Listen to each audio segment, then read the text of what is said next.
আসসালামু আলাইকুম। আমরা আজ বন্ধুরা সবাই মিলে যাচ্ছি নিক্কো না? তা আমরা এখানে ৬ জন আছি। তবে সোহান ভাই যাবেন আজকে? সোহান ভাই যাবে? ও যদি যায় তো ভালো। তো এখান থেকে নিক্কো হচ্ছে আমাদের এখান থেকে ১১০ কিলোমিটারের মতো। হয়তো ২ থেকে ২.৫ ঘন্টা টাইম লাগবে। তো আমাদের আরো ৩ জন ৩ জন আসতেছে টোকিও থেকে। তো ওদের হয়তো আরো ১-১.৫ ঘন্টা লাগবে। হ্যাঁ, ওদের সাথে ওয়েমা আর মিট হবে আমার। ওয়েমা আমরা যাবো এখন ওয়েমা থেকে তাদের সাথে মিট করব। তারপর একসাথে আমরা তারপরে আমরা একসাথে বাকি ট্যুর কমপ্লিট করব না? নিক্কো হচ্ছে জাপানের তোচিকিকেনের সুন্দর একটা ঝর্ণা আছে, ওইখানে আর একটা লেক আছে, কোগান ফলস। তো ঠিক আছে, তো আমরা বাকি তার সময় যেতে যেতে আবার ভিডিও করব, ইনশাল্লাহ কথা হবে তখন না? করবেন আমাদের জন্য, আর ইনশাল্লাহ আমাদের সাথে থাকবেন। বিপ্লব ড্রাইভ করতেছে, আর পিছনে বসে আছে শাহিন ভাই, জাহাঙ্গীর ভাই, আর বাকি যা আলিফ না? আলিফ আর আমি হচ্ছে সোহেল। বিপ্লব ভাই কেমন লাগতেছে আজকে? অসাধারণ, সবাই একসাথে যেতে পারতেছে, অনেক ভালো লাগতেছে। আমরা 50 মিনিট ড্রাইভ করার পরে এখানে ছোট্ট একটা বিরতি দিলাম, এখান থেকে কফি এবং অন্যান্য কিছু যদি কেনা যায় সেটার উদ্দেশ্যে। তো আমি এখান থেকে একটা মনস্টার নিয়ে নিলাম, আর এই শাহিন ভাইয়ের মনস্টার নিল একটা। তো হালকা পাতলা খাওয়ার জন্য একটা ব্রেড নিয়ে নিলাম। এটা খুব সুস্বাদু একটা ব্রেড, আমার কাছে খুব ভালো লাগে এই ব্রেডটা।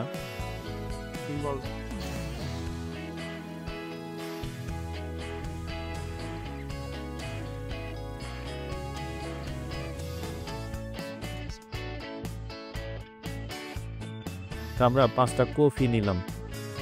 এখানকার কফিগুলি মোটামুটি ভালোই টেস্ট।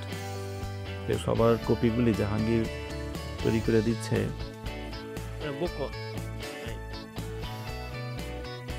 দাঁড়িয়ে কফিগুলি শেষ করে তারপরে বাকিটুকু রাস্তা আবার চলে যাব। দুই কিনার দিয়ে বিশাল বড় বড় গাছ, অবশ্য রাস্তাটা অনেক সরু, খুব সাবধানে ড্রাইভ করতে হবে।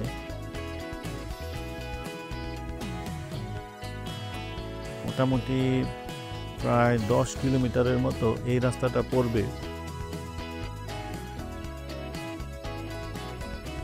আরও প্রায় 2 ঘন্টা জার্নি করার পরে আমরা দুপুরে লাঞ্চ করার জন্য একটা রেস্টুরেন্টে বিরতি নিলাম। এখান থেকে আমরা দুপুরের খাবারটা সেরে ফেলবো। এটা হচ্ছে সুকিয়া, এইটা জাপানের মোটামুটি বিখ্যাত রেস্টুরেন্ট। এখানে রিজনেবল প্রাইসেই সব কিছু পাওয়া যায়।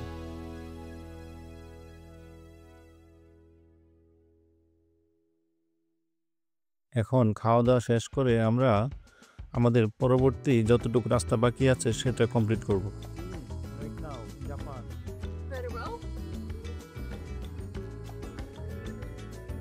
তা আমরা আবার জার্নি শুরু করলাম। আরও প্রায় 40 মিনিটের মতো সময় লাগবে আমাদের গন্তব্যে পৌঁছাতে।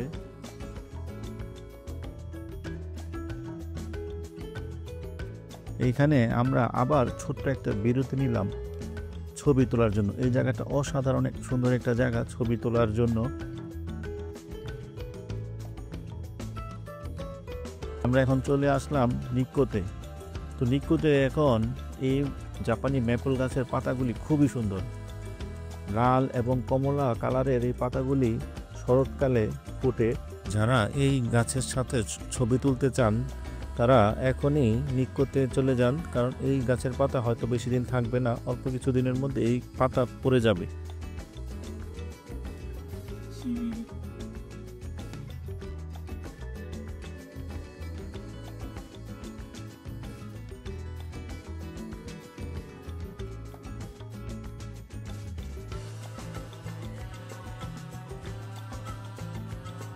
আমাদের ছবি তোলা এখন শেষ।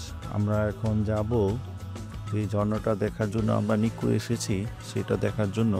এই ঝর্ণাটা প্রায় 97 মিটার উঁচু থেকে নিচে পানি পড়ে, যা প্রায় 37 তলা উঁচু একটা ভবনের সমান প্রায়। এখানে খাবারের অনেক রেস্টুরেন্ট আছে, কেউ যদি চায় এখান থেকে হালকা পাতলা খাবার উপর ছেড়ে নিতে পারে।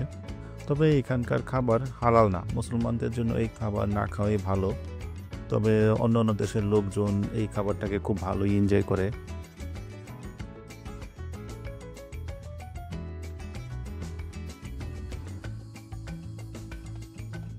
তো আজকে অনেক পর্যটক এসেছে এই ঝর্ণা দেখার জন্য। আজকে রবিবার হওয়াতে পর্যটকের সংখ্যা মোটামুটি অন্য যে কোনো সময় থেকে অনেক বেশি।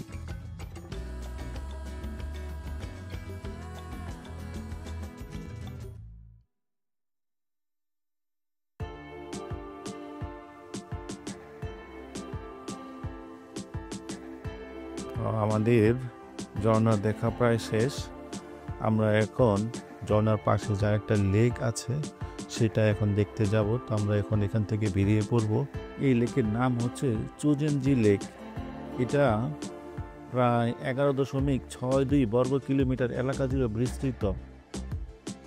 এটার গড় গভীরতা হচ্ছে 163 মিটার। আমাদের বেড়ানো আজকে এই পর্যন্তই। আমরা এখন বাসার উদ্দেশ্যে রওনা দিব। তো আপনারা সবাই ভালো থাকবেন, এবং যারা জাপানে আছেন তারা এই সময় যদি নিক্কোতে আসেন অনেক সুন্দর ভিউ এবং সুন্দর ছবি তুলতে পারবেন। ওকে, ভালো থাকবেন সবাই।